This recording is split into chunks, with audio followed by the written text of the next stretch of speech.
selalu menolongku, selalu menjagaku. Sehelai di rambutku tak akan terjatuh tanpa seizinmu. Tuhan selalu menolong. Baik, pagi hari ini saya ingin menyampaikan sebuah kebenaran firman Tuhan yang saya berikan judul menghadirkan sorga transenden menjadi sorga imanen. Ya, apa itu sorga transenden? Apa itu sorga imanen? Kita akan melihat, kita akan belajar kebenaran ini di dalam Matius pasal yang ke-6.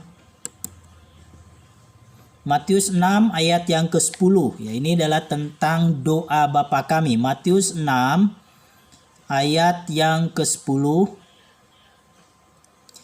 Dikatakan, "Datanglah kerajaanmu, jadilah kehendakmu di bumi seperti di surga."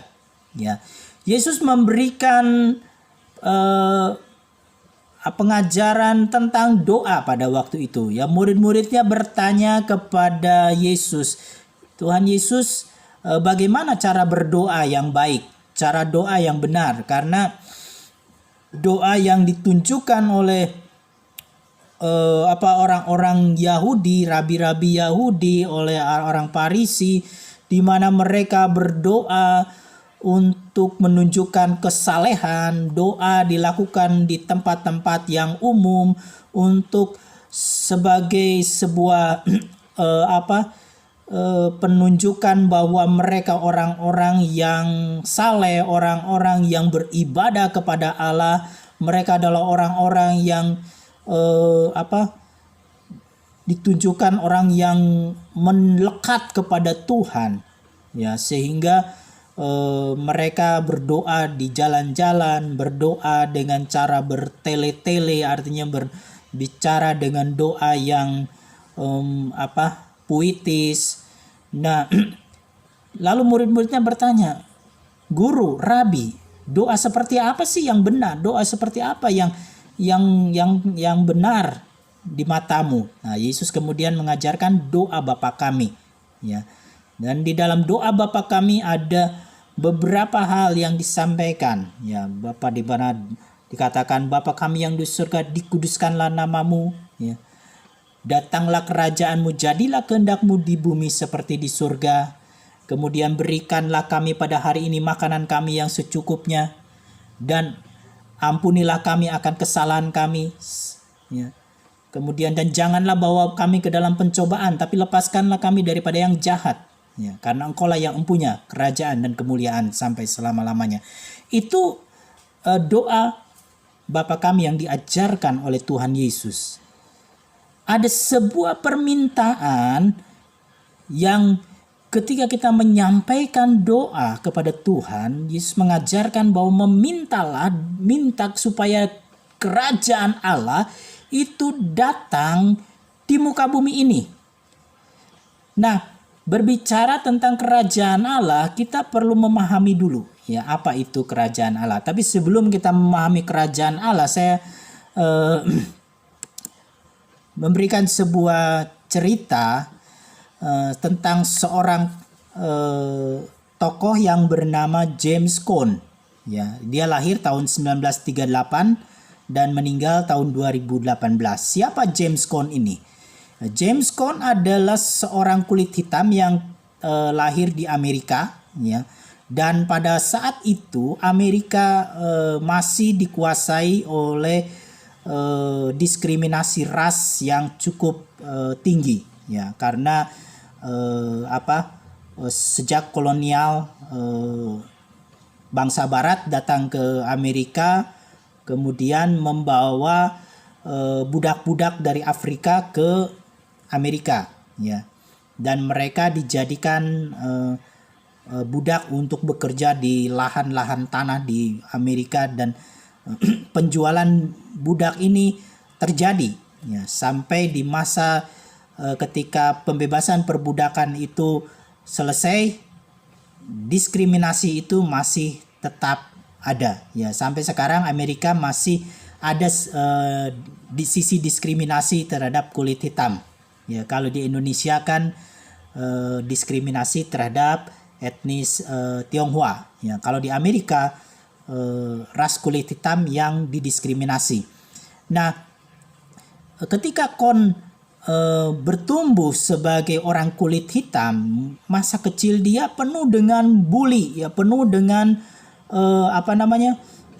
ejekan, hinaan. Jadi kalau dia berada di luar rumah, dia merasa tidak nyaman di lingkungan sekolah, di lingkungan orang-orang kulit putih, selalu mengejek dia, menghina dia, bahkan melecehkan dirinya ya, melecehkan mungkin sebagai satu tindakan mungkin kekerasan atau hal-hal yang berbau kekerasan ya, yang terjadi di dalam dirinya ya.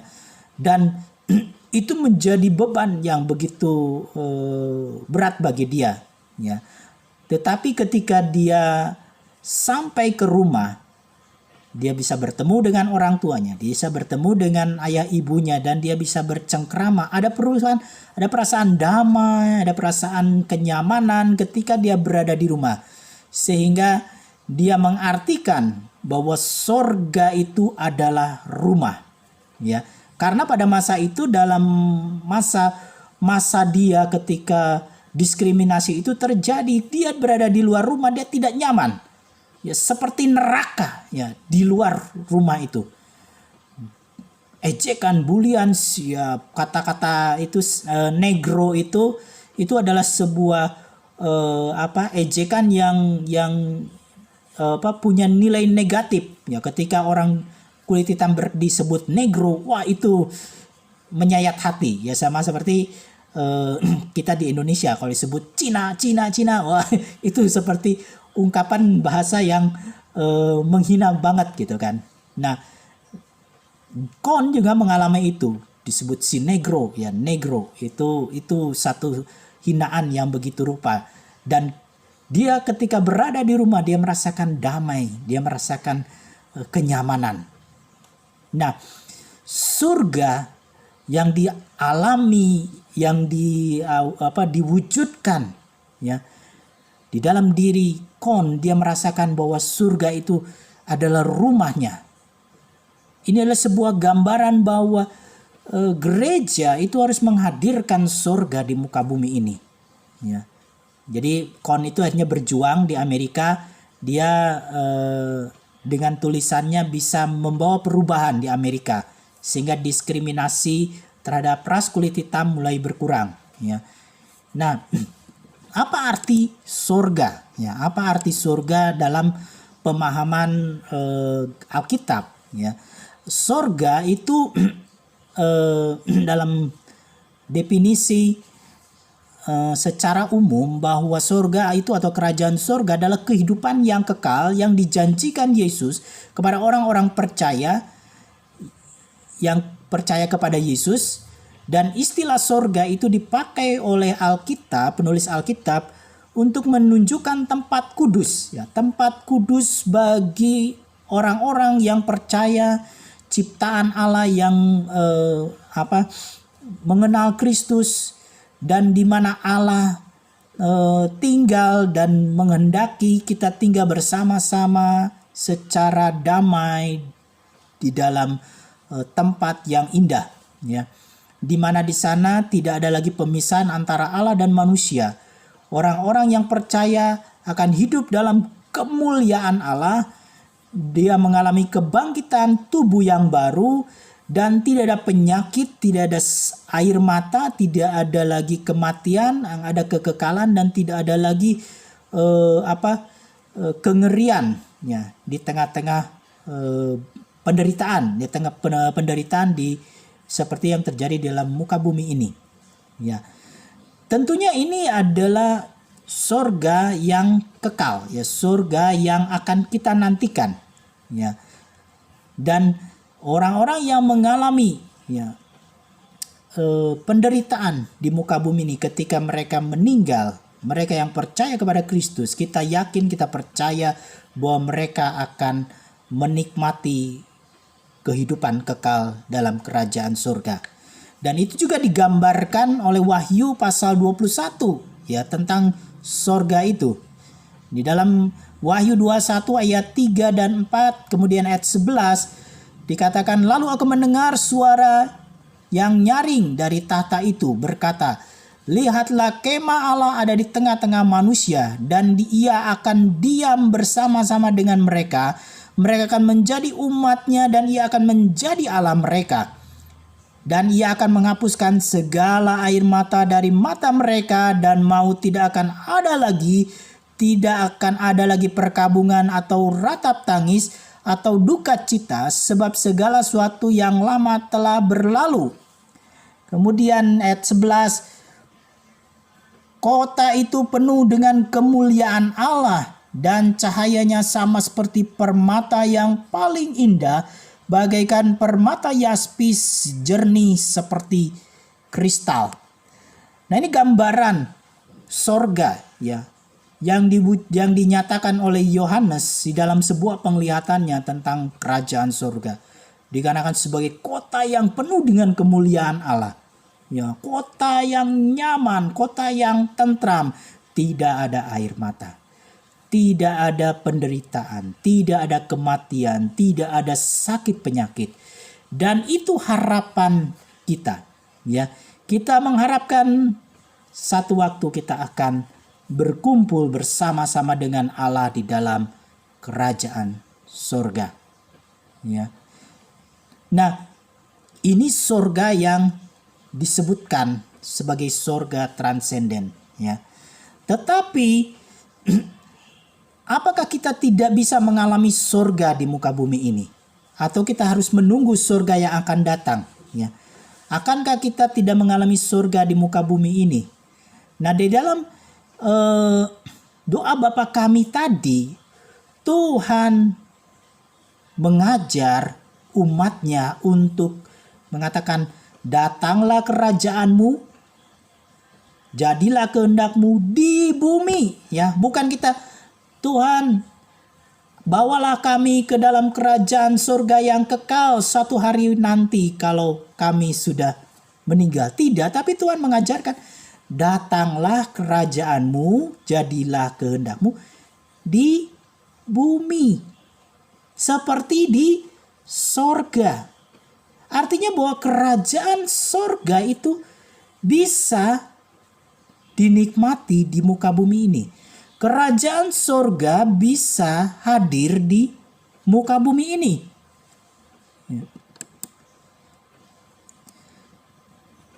Di dalam Roma 14 ayat yang ke-17 dikatakan, apa itu kerajaan sorga di muka bumi? Dikatakan, sebab kerajaan Allah bukan soal makanan dan minuman, tetapi soal kebenaran, damai sejahtera, dan sukacita oleh Roh Kudus. Ya. Kerajaan sorga yang hadir di muka bumi ini berbicara tentang kebenaran yang dinyatakan di muka bumi ini. Lalu tentang damai sejahtera. Kita mengalami damai sejahtera di tengah-tengah kekalutan, di tengah-tengah meledaknya COVID-19 yang begitu rupa, yang semakin mencekam, membuat kita gelisah, membuat kita takut, membuat kita gemetar dengan kondisi ini. Ketika kerajaan surga hadir, ada damai sejahtera, ada sukacita yang dihadirkan oleh karya Roh Kudus, ya. Kalau dalam sebuah kontes, ya, kontes melukis, diadakan sebuah sayembara kontes melukis, dan panitia berkata, silakan Anda menggambarkan sebuah lukisan yang bertema tentang damai sejahtera, ya. Orang berpikir damai sejahtera itu, tenang. Ya. Tenang, kemudian ada yang menggambar dengan sebuah taman yang indah, kemudian ada yang menggambarkan dengan lukisan laut yang tenang, dan ada juga yang menggambarkan tentang kehidupan kerukunan, ya, kerukunan antar masyarakat, dan itu mereka mengekspresikan, ya, lukisan-lukisan tentang damai sejahtera. Tetapi ada seorang pelukis yang mencoba melukiskan gambaran tentang damai sejahtera dalam sebuah lukisan, di mana dia melukis sepasang burung yang bertengger di dalam sebuah gua batu karang. Ya. Ada lubang di dalam batu karang itu, dan 2 ekor burung ini bertengger dalam lubang tersebut, tetapi di tengah batu karang itu dia gambarkan ombak yang begitu dahsyat yang menghantam batu karang tersebut. Ya. Dan panitia melihat lukisan yang menggambarkan damai sejahtera di mana ada 2 burung yang bercengkrama di dalam lubang tersebut dengan aman, dan di tengah-tengah luar daripada batu karang itu ada gelombang yang begitu dahsyat, dan pelukis ini mendapat juara pertama. Ya. Nah, itulah gambaran daripada surga yang ada di muka bumi ini. Di tengah-tengah kekalutan kita, ya, di tengah-tengah ancaman COVID-19 yang berada di sekitar kita, ya, postingan demi postingan yang membuat kita takut, membuat kita gemetar, ya, dengan mutasi daripada virus ini, virus Delta yang yang katanya tidak lagi menyebar lewat droplet, tetapi dia bersifat aerosol, artinya terbang, ya. Dalam sekejap dikatakan orang berpapasan dengan yang yang terinfeksi virus Delta itu hanya berpapasan saja itu bisa terinfeksi. Ya, diberitakan di Cina, di Guangdong, ada CCTV seorang wanita berpapasan ke kamar mandi dengan yang terinfeksi. Jadi hanya berpapasan kurang lebih 1 menit, ya, di dalam ruangan toilet tersebut, dan akhirnya dia terinfeksi. Padahal dia tidak kontak dengan si orang yang terinfeksi tersebut, ya, tidak memegang tangan, tidak, dia hanya berpapasan saja. Artinya di tengah situasi ini kita dipengaruhi oleh kondisi yang begitu rupa, ya. Memang kita harus tetap menjaga situasi kondisi dengan protokol kesehatan, ya. Double masker, kita harus menghindari segala sesuatu, tetapi kita tetap harus percaya kepada kuasa yang tak terbatas. Gambaran tentang damai sejahtera, batu karang, Yesus adalah batu karang yang teguh, dan kita ada di dalam batu karang itu, dan gelombang itu bagaikan serangan COVID yang menyerang setiap kita, ya.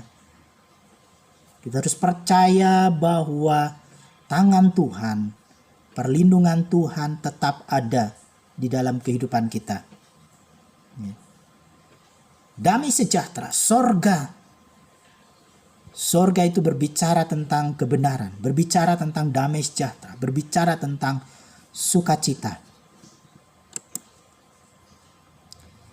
Nah, saya menjelaskan di sini bahwa surga transenden itu surga yang tak terjangkau, ya, surga yang kekal yang akan kita terima nanti pada waktu kita meninggal.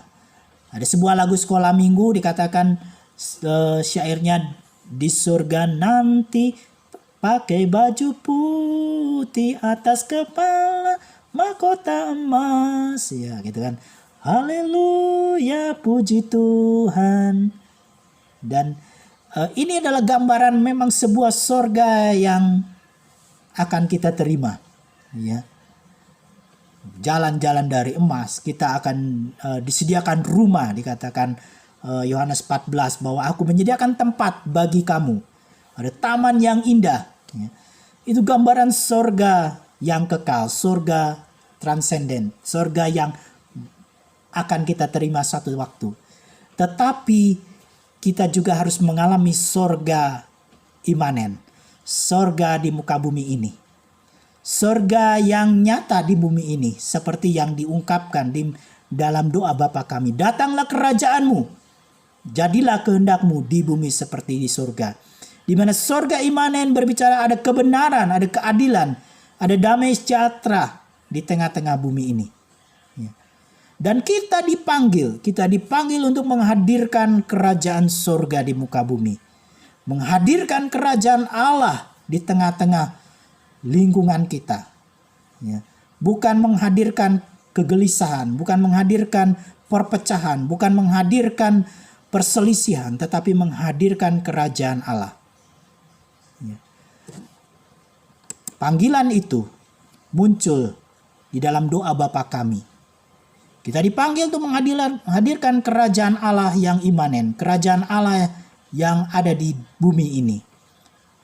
Di mana kita bisa menghadirkan kerajaan Allah? Di dalam keluarga kita.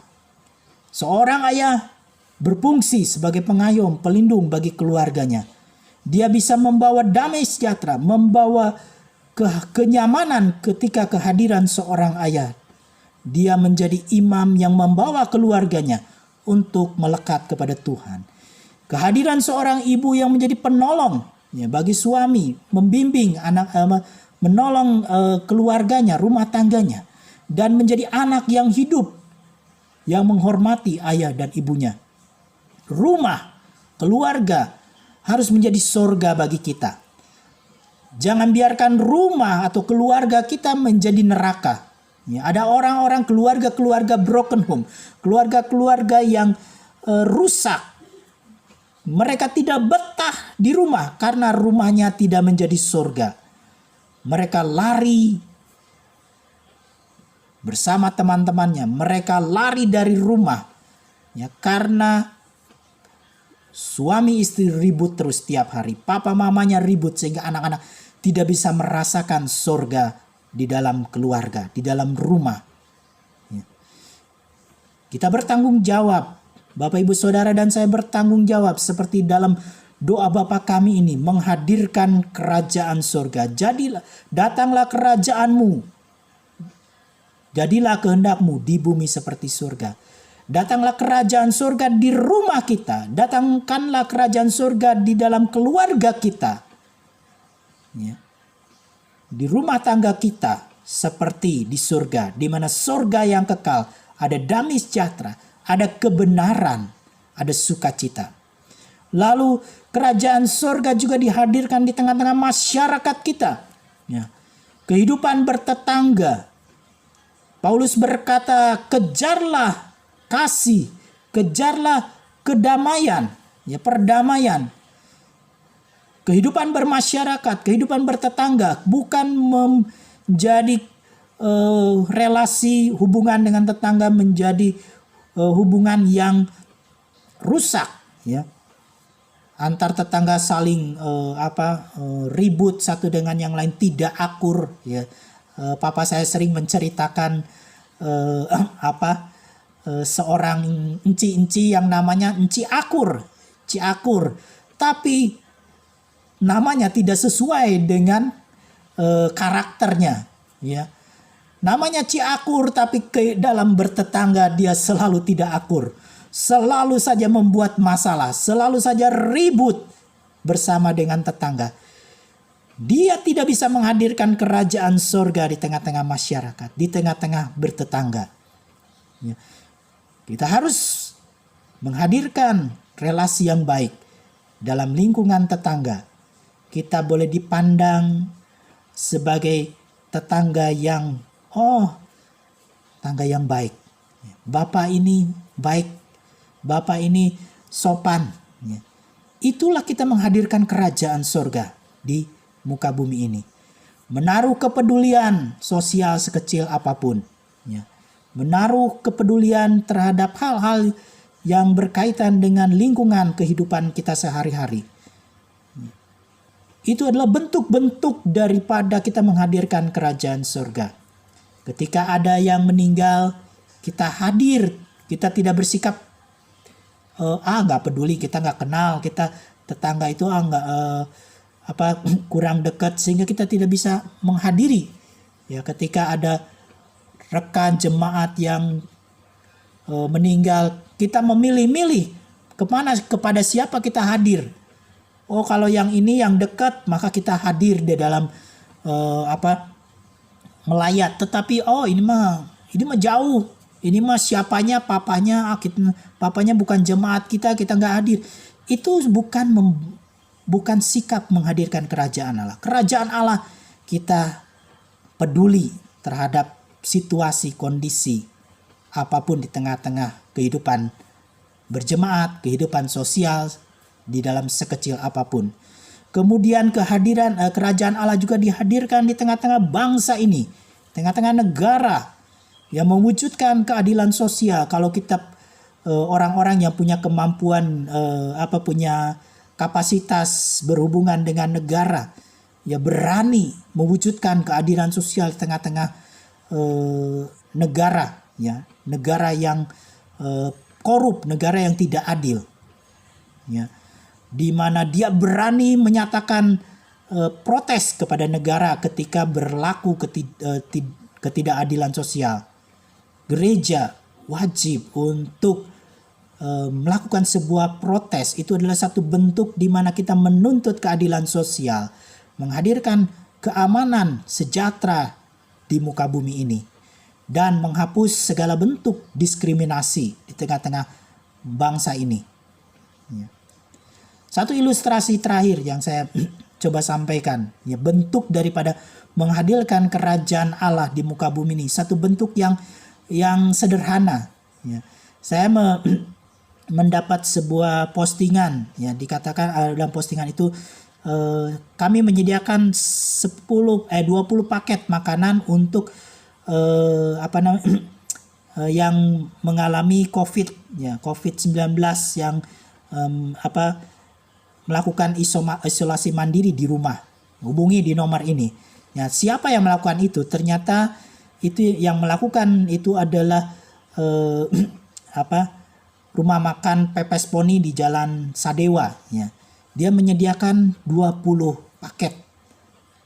Dan itu dia kerjakan, dia menyediakan makanan gratis karena dia mungkin berpikir, wah, kalau orang kena COVID satu keluarga, dia kesulitan untuk berbelanja, kesulitan karena harus tidak boleh keluar oleh warga, kemudian dia juga sulit untuk mungkin memasak karena kondisi dia lemah, atau karena menderita kalau misalnya masa kritis kan panas atau demam, itu sulit untuk melakukan aktivitas, ya.